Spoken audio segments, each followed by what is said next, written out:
My channel. ഇന്നത്തെ വീഡിയോയിൽ നമ്മൾ ഡിസ്കസ് ചെയ്യുന്നത് കുറച്ച് ഇമ്പോർട്ടൻ്റ് ആയിട്ടുള്ള അനാട്ടമിയുടെ ക്വസ്റ്റ്യൻസ് ആണ്. അതായത് പ്രീവിയസ് ക്വസ്റ്റ്യൻ പേപ്പറിൽ വന്ന ഇമ്പോർട്ടൻ്റ് ആയിട്ടുള്ള കുറച്ച് ലോങ് ടൈപ്പ് എസ്സേ ക്വസ്റ്റ്യൻസ് ആണ് ഇന്ന് നമ്മൾ ഡിസ്കസ് ചെയ്യുന്നത്. അപ്പോൾ പല കുട്ടികളും എൻ്റെ അടുത്ത് റിക്വസ്റ്റ് ചെയ്തൊരു വീഡിയോ ആണ് ഇത്. ഇതിന് തൊട്ട് മുൻപ് ഞാനൊരു വീഡിയോ ഇട്ടിരുന്നു. അതായത് ലോങ് ടൈപ്പ് എസ്സേ വന്നു കഴിയുമ്പോൾ അത് എങ്ങനെയാണ് നമ്മൾ അറ്റൻഡ് ചെയ്യേണ്ടത്, എങ്ങനെയാണ് ആൻസേഴ്സ് പ്രസൻറ്റ് ചെയ്യേണ്ടത്, എന്തൊക്കെ ഹെഡിങ്സിൻ്റെ അണ്ടറിലാണ് നിങ്ങൾ ആൻസർ പ്രസൻറ്റ് ചെയ്യേണ്ടത് എന്നതിനെ പറ്റിയിട്ട്. അപ്പോൾ ആർക്കെങ്കിലും അത് കാണാൻ താല്പര്യമുണ്ടെങ്കിൽ ആ വീഡിയോ ഒന്ന് കണ്ടു നോക്കുക. ഇനി ഏത് സബ്ജക്റ്റ് ആണെങ്കിലും നമ്മൾ ആൻസർ പ്രസൻറ്റ് ചെയ്യുമ്പോൾ ശ്രദ്ധിക്കേണ്ട കുറച്ച് കാര്യങ്ങളുണ്ട്. എങ്ങനെയാണ് നമ്മൾ പേപ്പർ പ്രസൻറ്റേഷൻ നടത്തുക എന്ന് ഞാനൊരു വീഡിയോ ചെയ്തിരുന്നു. അപ്പോൾ അതും ആർക്കെങ്കിലും കാണാൻ താല്പര്യമുണ്ടെങ്കിൽ ആ വീഡിയോ ഒന്ന് കണ്ടു നോക്കുക. അപ്പോൾ ആ രീതിയിലൊക്കെ നിങ്ങൾ എക്സാം അറ്റൻഡ് ചെയ്താൽ തീർച്ചയായിട്ടും നിങ്ങൾക്ക് നല്ല സ്കോർ നേടാനായിട്ട് സാധിക്കും. അപ്പോൾ ഇപ്പോൾ നമുക്ക് ഇമ്പോർട്ടൻ്റ് ആയിട്ടുള്ള അനാട്ടമിയുടെ കുറച്ച് ക്വസ്റ്റ്യൻസ് നോക്കാം. അതായത് ഇന്ന് എസ്സേ ടൈപ്പ് ക്വസ്റ്റ്യൻസ് മാത്രമാണ് പറയുന്നുള്ളൂ. നമുക്കറിയാം അനാട്ടമിയിൽ ഒരു മെയിൻ ഇമ്പോർട്ടൻ്റ് ആയിട്ടൊരു ക്വസ്റ്റ്യനാണ് എസ്സേ. 10 മാർക്കിൻ്റെ ഒരു എസ്സേ ആയിരിക്കും വരിക. എസ്സേക്കകത്ത് തന്നെ നിങ്ങൾക്ക് മാർക്ക് ഡിവൈഡ് ചെയ്ത് തന്നിട്ടുണ്ടായിരിക്കും. അപ്പോൾ ഓരോന്നിനും എത്ര മാർക്കാണ് തന്നിരിക്കുന്നത് എന്നതിനനുസരിച്ച് വേണം നിങ്ങൾ ആൻസർ പ്രസൻറ്റ് ചെയ്യാനായിട്ട്. തന്നെ അനാട്ടമിയുടെ ഏത് ക്വസ്റ്റ്യൻ ചോദിച്ചു കഴിഞ്ഞാലും നിങ്ങൾ അതിൻ്റെ ഡയഗ്രം നിർബന്ധമായിട്ടും വരച്ച് ലേബൽ ചെയ്തിരിക്കണം. അതുപോലെ തന്നെ നമുക്ക് ക്വസ്റ്റ്യൻ്റെ അകത്ത് തന്നെ ഓരോ സബ് ഹെഡിങ്സ് ഉണ്ടായിരിക്കും. അപ്പോൾ ആ സബ് ഹെഡിങ്സ് അങ്ങനെ തന്നെ നിങ്ങൾ സിമ്പിൾസ് കൊടുത്ത് വേണം ആൻസർ പ്രസൻറ്റ് ചെയ്യാനായിട്ട്. അപ്പോൾ ഈ കാര്യങ്ങളൊക്കെ നിങ്ങൾ ശ്രദ്ധിക്കണം. അപ്പോൾ ഒരു പ്രധാനപ്പെട്ട കാര്യമാണ് നിങ്ങൾ പ്രീവിയസ് ക്വസ്റ്റ്യൻ പേപ്പേഴ്സ് റെഫർ ചെയ്ത് അതിൻ്റെ ആൻസർ കണ്ടുപിടിക്കുക എന്നുള്ളത്. അപ്പോൾ നിങ്ങൾക്ക് സ്റ്റഡി ലീവൊക്കെ കിട്ടുന്ന സമയത്ത് നിങ്ങൾ നിർബന്ധമായിട്ടും ഒരു 5 വർഷത്തെ എങ്കിലും ക്വസ്റ്റ്യൻ പേപ്പേഴ്സ് റെഫർ ചെയ്ത് അതിന് ആൻസർ കണ്ടുപിടിച്ചിരിക്കണം. ഇനി പഠിക്കാനൊക്കെ ഭയങ്കര ടഫായിട്ടുള്ള കുട്ടികളാണെന്നുണ്ടെങ്കിൽ നിങ്ങളൊരു 200 പേജിൻ്റെ ബുക്ക് വാങ്ങിയിട്ട് ഈ ക്വസ്റ്റ്യൻസ് ആദ്യം എഴുതുക. അതിനുശേഷം നിങ്ങൾ ആൻസർ ഏത് രീതിയിലാണോ എക്സാമിന് നിങ്ങൾ പ്രസൻറ്റ് ചെയ്യേണ്ടത് ആ രീതിയിൽ തന്നെ ആൻസർ എഴുതി വയ്ക്കുക. അപ്പോൾ ഫസ്റ്റ് നിങ്ങൾ ഒരു 5 ക്വസ്റ്റ്യൻ പേപ്പർ എങ്കിലും ഇങ്ങനെ റെഫർ ചെയ്ത് അതിൻ്റെ ക്വസ്റ്റ്യൻ ആൻസർ എന്ന രീതിയിൽ എഴുതുക. പിന്നെ നിങ്ങൾക്ക് കിട്ടുന്ന ക്വസ്റ്റ്യൻ പേപ്പേഴ്സിനൊക്കെ നിങ്ങൾ ക്വസ്റ്റ്യൻ മാത്രം നോക്കിയിട്ട് ആൻസർ എങ്ങനെയാണോ പ്രസൻറ്റ് ചെയ്യേണ്ടത്, അതായത് എക്സാമിന് നിങ്ങൾ എങ്ങനെയാണോ പ്രസൻറ്റ് ചെയ്യേണ്ടത് ആ രീതിയിൽ നിങ്ങൾ തന്നെ ഒന്ന് ചെയ്ത് നോക്കുക. അപ്പോൾ നിങ്ങൾക്കത് വളരെ യൂസ്ഫുൾ ആയിരിക്കും. അപ്പോൾ എന്തൊക്കെയാണ് ഇമ്പോർട്ടൻറ്റ് ക്വസ്റ്റ്യൻസ് എന്ന് നമുക്ക് നോക്കാം.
ഇതിൻ്റെ അകത്ത് വളരെ കുറച്ച് ക്വസ്റ്റ്യൻസ് മാത്രമാണ് ഞാൻ ഉൾപ്പെടുത്തിയിട്ടുള്ളൂ. അപ്പോൾ ഇതിൻ്റെ സെക്കൻഡ് ഭാഗം ഞാൻ വീണ്ടും അടുത്ത വീഡിയോ ആയിട്ട് ഇടുന്നതാണ്. അപ്പോൾ ഈ തന്നിരിക്കുന്ന ലോങ് എസ്സേകളൊക്കെ നിങ്ങൾ നിർബന്ധമായിട്ടും പഠിക്കണം. കാരണം ഇതിൻ്റെ അകത്ത് റിപ്പീറ്റഡ് ആയിട്ട് വന്നിരിക്കുന്ന ഒരുപാട് ക്വസ്റ്റ്യൻസ് ഉണ്ട്.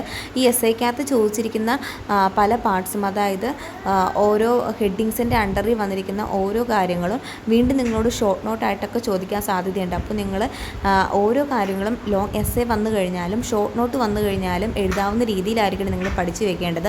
അതായത് എസ്സേക്കകത്ത് തന്നെ ചിലപ്പോൾ 2 മാർക്കിനും 3 മാർക്കിനൊക്കെ നിങ്ങളോട് ക്വസ്റ്റ്യൻസ് ചോദിക്കാം. അപ്പോൾ ആ രീതിയിലും നിങ്ങൾ ആൻസർ പ്രസൻറ്റ് ചെയ്യാൻ പഠിച്ചിരിക്കണം.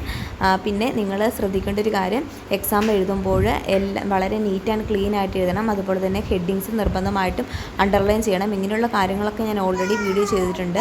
അപ്പോൾ അതൊക്കെ നിങ്ങളൊന്ന് കണ്ടു നോക്കുക. പല കുട്ടികളും ചോദിച്ചൊരു കാര്യമാണ് പ്രീവിയസ് ക്വസ്റ്റ്യൻ പേപ്പേഴ്സ് എവിടെ നിന്നാണ് കിട്ടുന്നതെന്ന്. അത് നിങ്ങൾക്ക് വേണമെങ്കിൽ നിങ്ങളുടെ സീനിയേഴ്സിനോട് ചോദിക്കാം. അതുപോലെ തന്നെ കോളേജിലെ ലൈബ്രറിയിൽ ചിലപ്പോൾ ക്വസ്റ്റ്യൻ പേപ്പേഴ്സ് വെച്ചിട്ടുണ്ടായിരിക്കും. അപ്പോൾ ആ ക്വസ്റ്റ്യൻ പേപ്പേഴ്സൊക്കെ നിങ്ങളൊന്ന് സെർച്ച് ചെയ്യുക.